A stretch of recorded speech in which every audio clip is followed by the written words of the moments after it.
ಸ್ವಯಂ ಪಾಕ ಅಭಿಮಾನಿಗಳಿಗೆ ಸ್ವಾಗತ. ಈಗ ನಾವು ಮಸಾಲೆ ಪುರಿಗೆ ಬೇಕಾಗಿರುವಂತ ಈ ಪೂರಿನ ಹೇಗೆ ಮಾಡೋದು ಅಂತ ನೋಡೋಣ. ಇದಕ್ಕೆ ಬೇಕಾಗಿರುವಂತ ಸಾಮಗ್ರಿಗಳು: 1 ಕಪ್ನಷ್ಟು ಲೋಕಲ್ ರವೆ.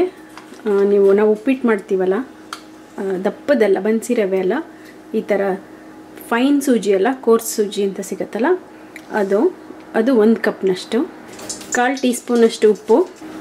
ಇಲ್ಲಿ ನಾನು ಅರ್ಧ ಕಪ್ನಷ್ಟು ನೀರು ಇಟ್ಕೊಂಡಿದ್ದೀನಿ, ಆದರೆ 1/4 ಕಪ್ಪು ಮತ್ತು ಅದ್ರ ಮೇಲೆ 1-2 ಟೇಬಲ್ ಸ್ಪೂನ್ ಹೆಚ್ಚಿಗೆ ನೀರು ಬೇಕಾಗ್ಬೋದು ಅಷ್ಟೇ, ಯಾಕೆಂದರೆ ತುಂಬ ನೀರಾಗಿ ಕಲಿಸ್ಕೊಳ್ಳೋದು ಬೇಡ. ಇದನ್ನು ಕರಿಯೋದಕ್ಕೆ ಎಣ್ಣೆ ಮತ್ತು ಹಿಟ್ಟನ್ನು ನೀಡ್ ಮಾಡಬೇಕಾದ್ರೆ ಸ್ವಲ್ಪ 1 ಟೀ ಚಮಚ ಬೇಕಾಗ್ಬೋದು. ಮತ್ತು ನಾನು ಪೂರಿನ ಒತ್ತೋದಕ್ಕೆ ಇಲ್ಲಿ ಅಕ್ಕಿ ಹಿಟ್ಟನ್ನು ಬಳಸ್ತಾ ಇದ್ದೀನಿ. ಬೇಕಾದರೆ ನೀವು ಮೈದಾ ಹಿಟ್ಟನ್ನು ಕೂಡ ಉಪಯೋಗಿಸ್ಕೋಬೋದು. ಮೊದಲಿಗೆ ಒಂದು ತಟ್ಟೆ ಅಥವಾ ಒಂದು ದೊಡ್ಡ ಬೌಲಿಗೆ ರವೆ ಹಾಕ್ಕೊಂಡ್ಬಿಟ್ಟು ಉಪ್ಪು ಹಾಕಿ ಮಿಕ್ಸ್ ಮಾಡಿದ್ಮೇಲೆ ಒಂದು ಹನಿ ಎಣ್ಣೆ ಹಾಕಿ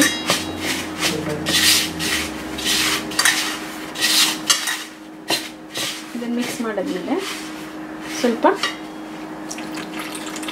ಫಸ್ಟೊಂದು ಇಷ್ಟು 1/4 ಕಪ್ ನೀರು ಹಾಕಿ ಆಮೇಲಿಂದ ಸ್ವಲ್ಪ ಹಾಕ್ಕೊಂಡು ಬನ್ನಿ.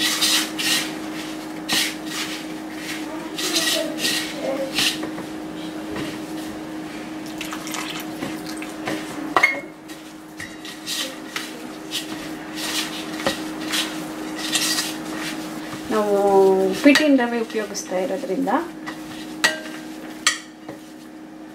ನೀರನ್ನು ಕುಡಿಯುತ್ತೆ, ಸ್ವಲ್ಪ ಹೊತ್ತಾದ್ಮೇಲೆ ಎಲ್ಲ ಹೀರ್ಕೊಂಡಿರುತ್ತೆ. ಅದರಿಂದ ತುಂಬ ಗಟ್ಟಿಯಾಗಿ ಕಲಿಸ್ಬೇಡಿ ಇದನ್ನು.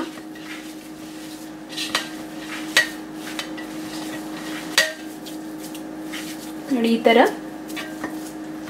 ಈ ಥರ ಇದ್ರೆ ಸಾಕು.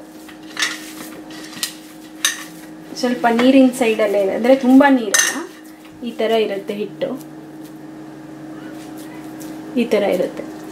ಇದನ್ನು ಇವಾಗ ಒಂದು ಎಣ್ಣೆ ಸವರಿದ ಒಂದು ಬೌಲ್ಗೆ ಹಾಕಿಬಿಟ್ಟು ಒಂದು 10 ನಿಮಿಷ ಹಾಗೆ ಬಿಡಿ. ಇದನ್ನು ಮುಚ್ಚಿಬಿಟ್ಟು ಅರ್ಧ ಕಪ್ನಲ್ಲಿ ಸುಮಾರಾಗಿ 1 ಟೇಬಲ್ ಸ್ಪೂನಷ್ಟು ನೀರು ಉಳಿದಿದೆ.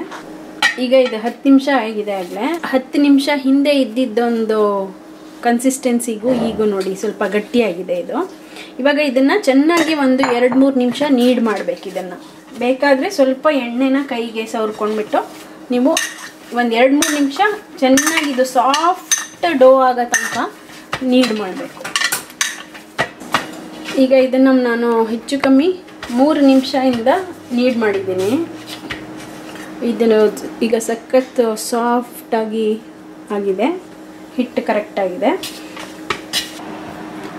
ಕರಿಯಕ್ಕೆ ಬೇಕಾದಷ್ಟು ಎಣ್ಣೆನ ಮೀಡಿಯಮ್ ಉರಿನಲ್ಲಿ ಕಾಯಕ್ಕೆ ಇಟ್ಬಿಟ್ಟು ಈ ಹಿಟ್ಟಿದೆಯಲ್ಲ, ಹಿಟ್ಟನ್ನು ಒಂದು ಸ್ವಲ್ಪ 1/4 ಭಾಗಕ್ಕಿಂತ ಸ್ವಲ್ಪ ಜಾಸ್ತಿ ತೊಗೊಂಡ್ಬಿಟ್ಟು ಅಕ್ಕಿ ಹಿಟ್ಟು ಅಥವಾ ಮೈದಾ ಹಿಟ್ಟು ಯಾವುದಾದ್ರೂ ಒಂದರಲ್ಲಿ ಇದನ್ನು ಅದ್ಕೊಂಡ್ಬಿಟ್ಟು ನೀವು ತೆಳ್ಳಿಗೆ ಲಟ್ಟಿಸ್ಕೊಳ್ಳಿ.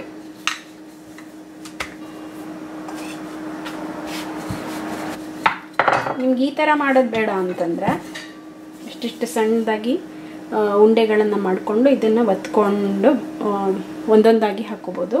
ಇಲ್ಲ ಒಟ್ಟಿಗೆ ಈ ಥರ ದೊಡ್ಡದಾಗಿ ಮಾಡ್ಕೊಂಬಿಟ್ಟು, ಅಂದರೆ ಇದು ತೆಳ್ಳಗೆ ಲಟ್ಟಿಸ್ಕೋಬೇಕು.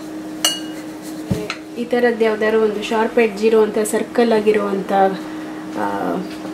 ಬಟ್ಲೋ ಅಥವಾ ಡಬ್ಬಿನೋ ಇದ್ದರೆ ಅದರಲ್ಲಿ ನೀವು ಈ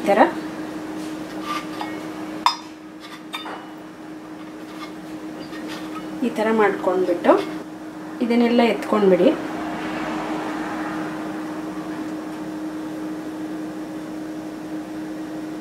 ಈ ಥರ ಮತ್ತೆ ಇದನ್ನು ನಾವು ರೋಲ್ ಮಾಡಿಕೊಂಡು ಇದೇ ಥರ ಮಾಡ್ಕೋಬೋದು.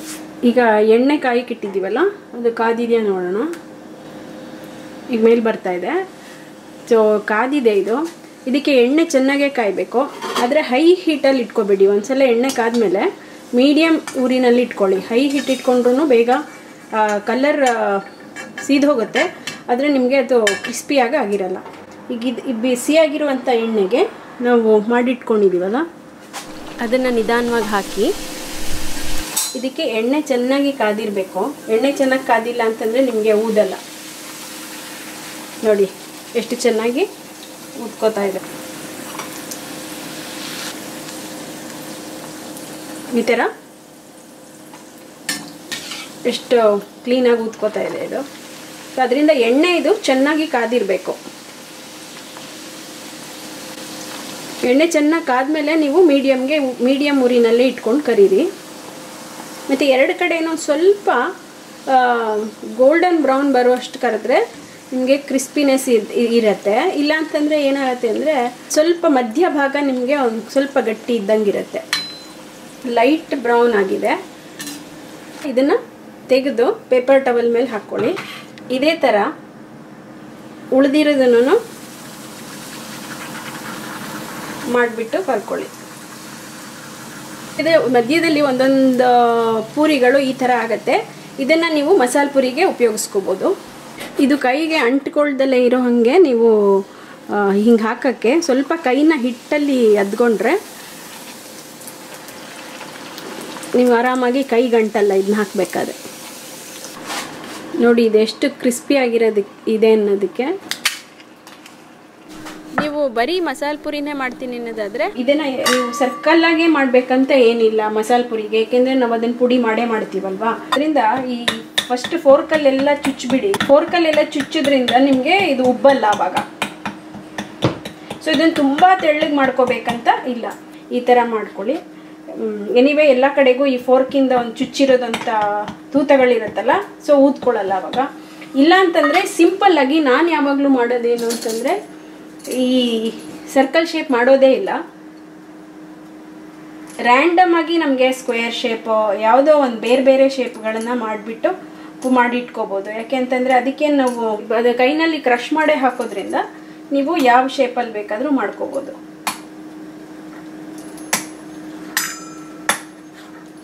ಬರೀ ನೀವು ಮಸಾಲೆ ಪುರಿ ಮಾಡ್ತೀನಿ ಅನ್ನೋದಾದರೆ ಈ ಥರ ಮಾಡಿಕೊಂಡು ಆರಾಮಾಗಿ ಈಸಿಯಾಗಿ ಮಾಡ್ಕೊಂಡ್ಬಿಟ್ಟು ಮುಗಿಸ್ಬೋದು. ಸುಲಭವಾಗಿ ಮನೆಯಲ್ಲೇ ಪೂರಿಗಳನ್ನು ಹೇಗೆ ತಯಾರು ಮಾಡ್ಬೋದು ಅಂತ ಗೊತ್ತಾಯ್ತಲ್ಲ. ಈ ಎಸ್ಪೆಷಲಿ ಮಸಾಲೆ ಪೂರಿಗೆ ನೀವು ಮಾಡುವಾಗ ಅದು ಎಲ್ಲ ಊದ್ಕೋಬೇಕಂತ ಏನಿಲ್ಲ, ಫ್ಲಾಟ್ ಆಗಿರೋದೇ ಬೇಕಾಗಿರೋದು ಮಸಾಲೆ ಪೂರಿಗೆ. ಸೊ ಮಸಾಲೆ ಪೂರಿ ಮಾಡ್ಬೇಕಾದ್ರಂತೂ ಪೂರಿಗಳನ್ನ ಮನೆಯಲ್ಲೇ ಮಾಡಿ, ಖಂಡಿತ ತುಂಬ ರುಚಿಯಾಗಿರುತ್ತೆ. ಸೊ ನೀವು ಕೂಡ ಇದನ್ನು ಮಾಡಿ ನೋಡಿ, ನಿಮ್ಮ ಅಭಿಪ್ರಾಯನ ಖಂಡಿತ ತಿಳಿಸಿ. ನಮಸ್ಕಾರ.